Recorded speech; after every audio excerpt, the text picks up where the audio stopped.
Okay, so we're on Journal 54, and we're on a new unit now called the Matrix. Now, you might have heard of the word Matrix from watching the movie. It's not quite like the movie, but the movie does refer to computers. And computers are a big part of why we use matrices, or have created matrices. So matrices is just the plural noun for matrix. So to help us out to understand what matrix are, we are going to use this story problem here. So it says, Miss Chang wants to raise money in order to purchase more calculators for her classroom. She decides to open up a bakery stand at NHS during lunch and sell pies. Since Miss Chang is a busy person, sorry for that typo, she only sells her pies on Monday through Wednesdays of each week. Here is a chart of the number of pies she sold after a week of her business. So you can see here I have a chart. It has Monday, Tuesdays, and Wednesday, and a list of types of pies: lemon, apple, and Hershey chocolate pie. So looking at this, it looks like I have the number of pies that I sold for that type or the day. Now, this is super organized, right? I can look at this and be able to tell, okay, on Monday I sold 7 lemon pies, 5 apple pies, 6 Hershey chocolate pies. So when you organize data really well like this by rows and columns, what you can use this data for is to put it in a matrix. Okay, so I'm going to put all of this data, or the numbers here, into a matrix. So here I go. So matrix are written with brackets. And then inside the matrix, you have your data, so your numbers here. So that's going to be 7. Oops, I don't know why this is bumping in. There we go.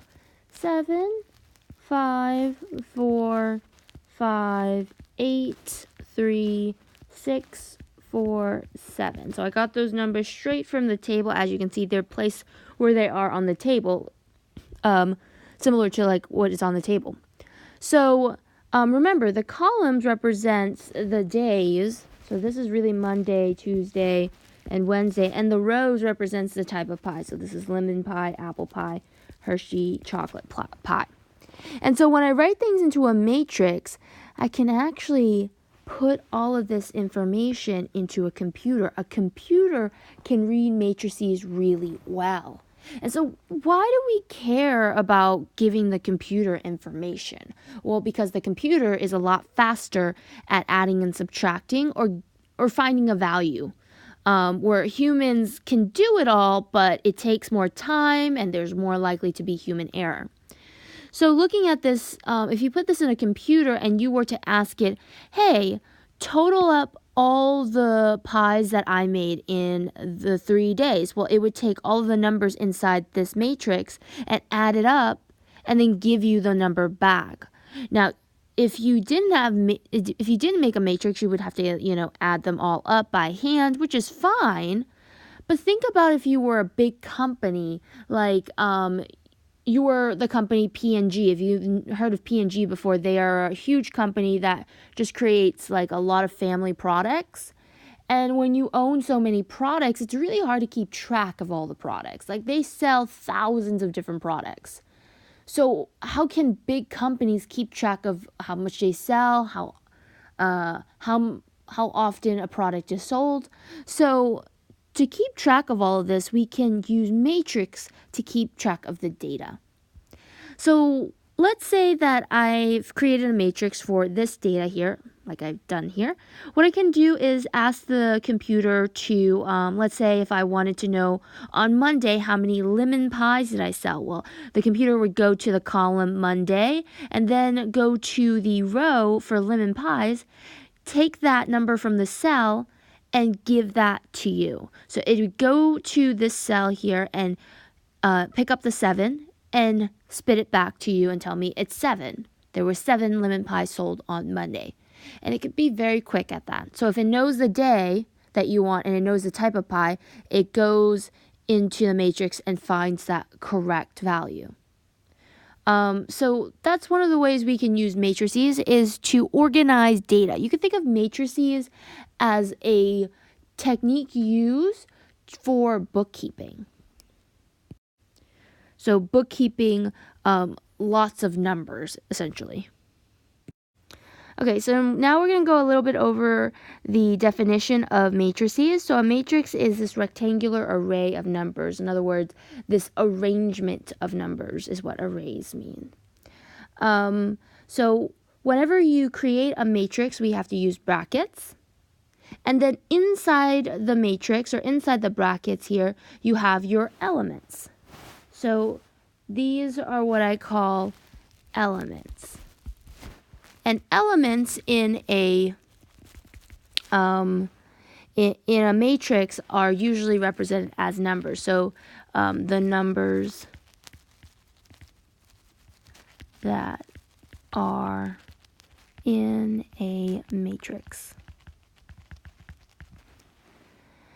So in this case, let's see here.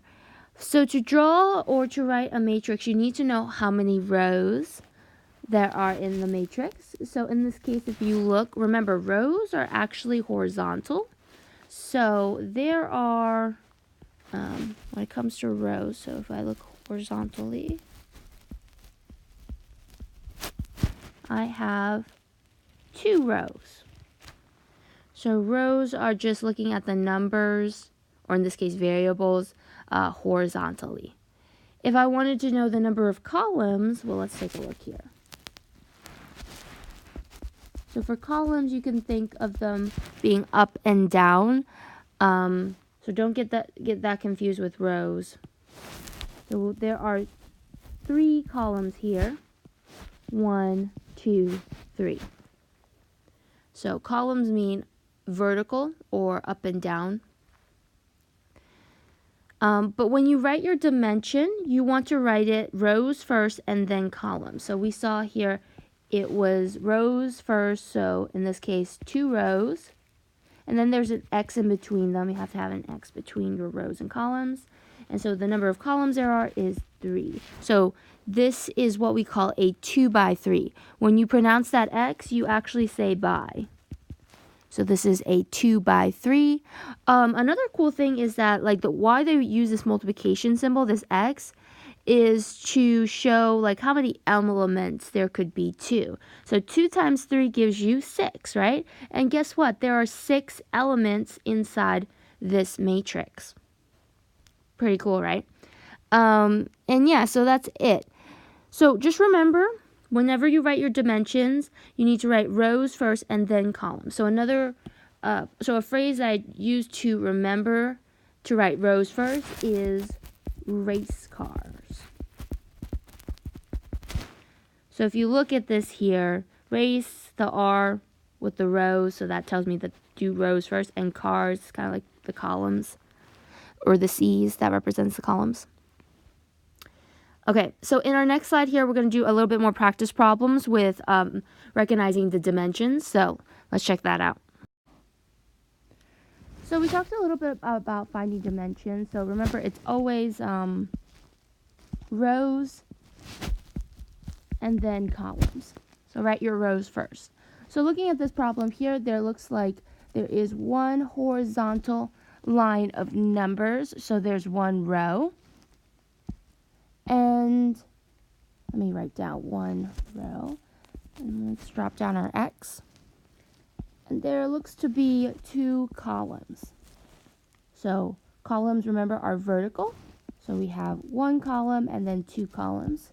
So this is 2 columns. So this is a 1 by 2. And the next one here looks like we have 2 rows. 1, 2, and then 1 column. So this is a 2 by 1. And last but not least, we have 1 row and then 1 column. So this is a 1 by 1. Oops. Let me grab a marker here. So one way you can check if you did it right is if you multiply your rows and your columns. Notice the multiplication symbol in between them. So if you do 1 times 2, you get 2. And so there should be 2 elements inside the matrix, and there is. 2 times 1 is 2, and there are 2 elements inside the matrix. 1 times 1 is 1, and there are 1 element in the matrix. So it looks like they're all correct here, but just watch out for the orders. So make sure you write rows and then columns. Okay, let's take a look now at adding and subtracting matrices, since now you know how to figure out the dimensions. Okay, so in order to add and subtract matrices, you need to make sure that dimensions of the matrix, the 2 dimensions of the matrix, are the same in order to add and subtract. Because if the sizes aren't the same, then you can't add them because they're undefined. So let's try to do one of these here. Like this one here, what's the size of this matrix? Well, there's 2 rows and 3 columns. So this is a 2 by 3. And this guy on the other matrix here looks like also a 2 by 3. So they're the same type of matrix, they have the same size, so we can add them. And if we add them, what we're doing is adding the corresponding matrix. So like since we have a see if I can move this just a bit. There we go. So here we have our first element in our first row and column. We're going to add that to the corresponding element, which is the element in the other matrix on the same location in that matrix as this one. So I'm going to add these 2 together, and then I'll add the 8 and the -3, 3, and 6. Do you see what I'm saying here? So let's try that out. So I'm going to make my new matrix. So -9 plus -4, highlight that, is going to give me -13.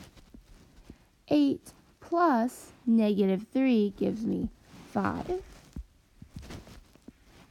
3 plus 6 is going to give me, let's see, 9. -2 plus -9 is -11. 4 plus -5 is -1. And 7 plus 18 is 25.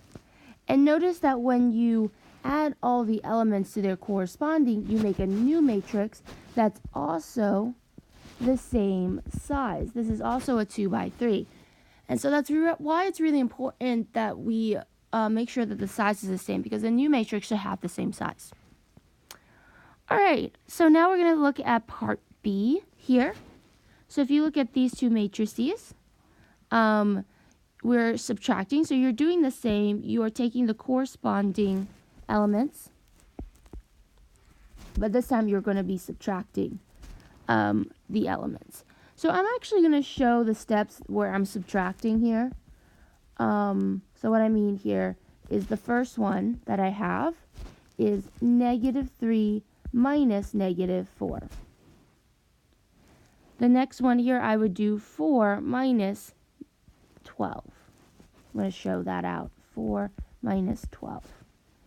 Down here we have -9 minus 8. So -9 minus 8.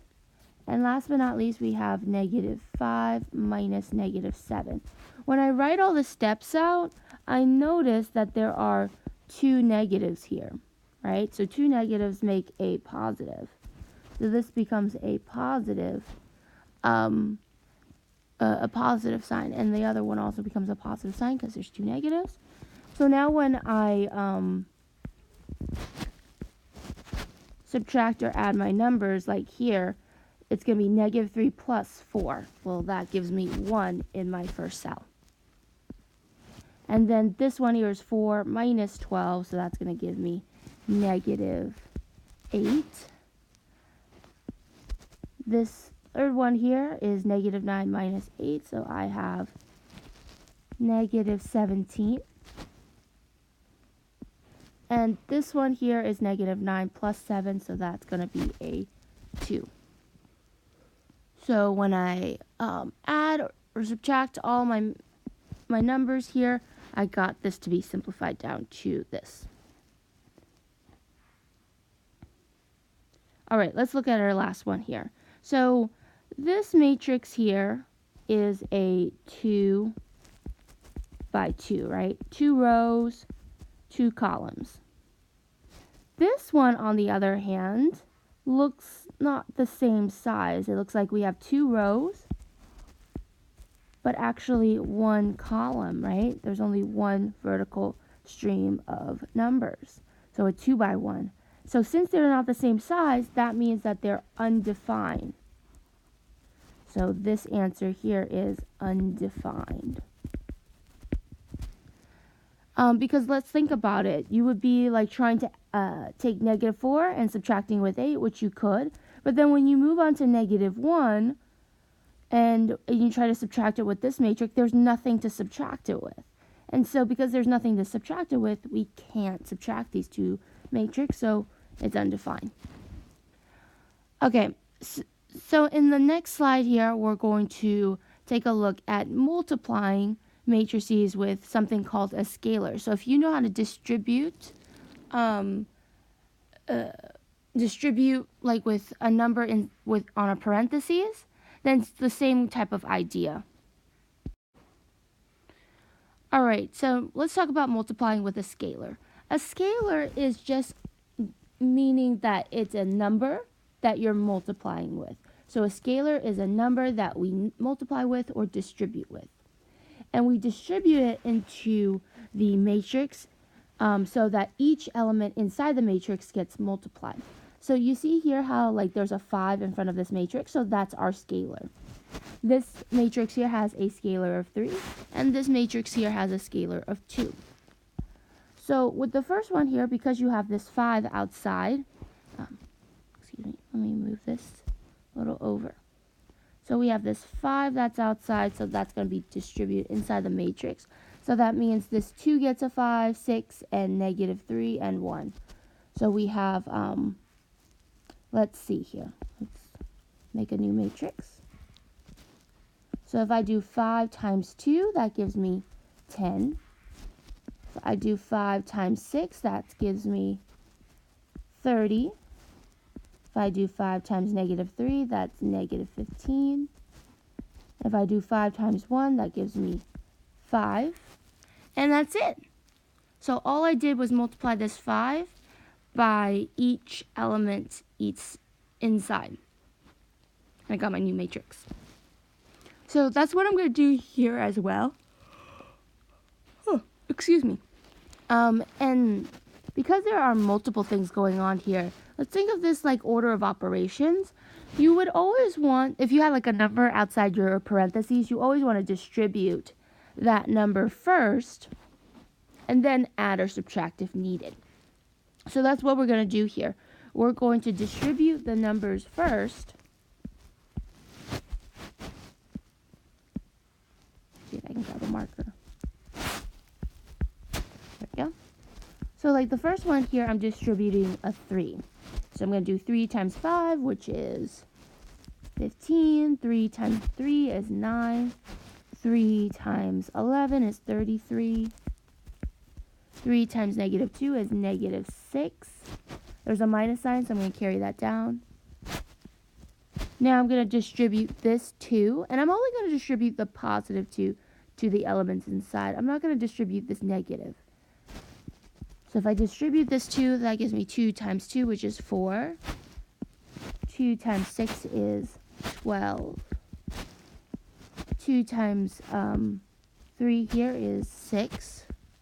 And 2 times 1 here is 2.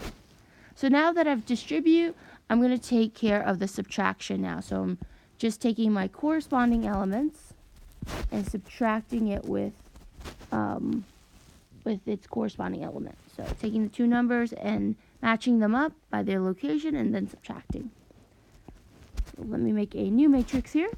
And they are the same size, so I can subtract. So 15 minus 4 is 9, it looks like. And then if you take the next one here, 9 minus 12 is negative 3, excuse me. And then if I take 33 minus 6, that's going to be 27. And last but not least, if I take negative 6 minus 2, that's going to give me negative 8. And I get my new matrix. So that's how you can multiply with a scalar. So I hope that helps you out on page 1 of the homework. So take a look at page 1 now of the homework and try some problems out.